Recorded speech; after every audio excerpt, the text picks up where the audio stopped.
আয়াত ৬০ ওয়াল্লাযীনা ইউতুনা মা আতাউ ওয়া কুলুবুহুম ওয়াজিলাতুন আন্নাহুম ইলা রাব্বিহিম রাজিউন।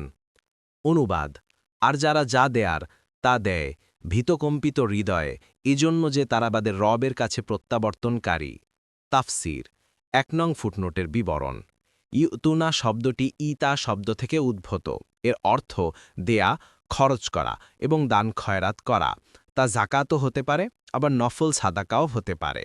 ইবনু কাসির এমনকি এর দ্বারা যাবতীয় নেক ও কল্যাণের কাজ যেমন সালাত, জাকাত, সাদাকা ও হজ ইত্যাদি সবই উদ্দেশ্য হতে পারে। সাদি ২ নং ফুটনোটের বিবরণ। অর্থাৎ তারা দুনিয়ায় আল্লাহর ব্যাপারে ভীতশূন্য ও চিন্তামুক্ত জীবনযাপন করে না, যা মনে আসে তাই করে না, বরং তাদের মন সবসময় তার ভয়ে ভীত থাকে। তারা আরও ভয় করে যে আমরা আল্লাহর নির্দেশ মোতাবেক দেওয়ার পরও তা আমাদের থেকে কবুল করা হচ্ছে কিনা।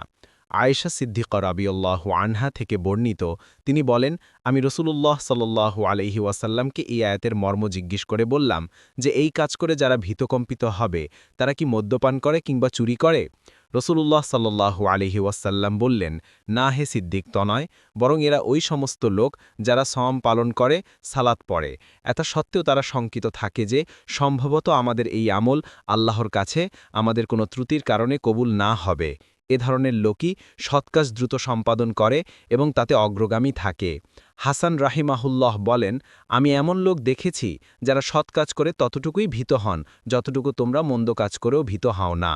কুর্তুবী মুফাসসিরগণ তাদের অন্তর্ভীত সন্ত্রস্ত হওয়ার কয়েকটি কারণ উল্লেখ করেছেন। তাদেরকে যা দেওয়ার নির্দেশ করা হয়েছে তারা তা দেওয়ার সত্ত্বেও ভয় পায় যে তাদেরকে আল্লাহর কাছে ফিরে যেতে হবে।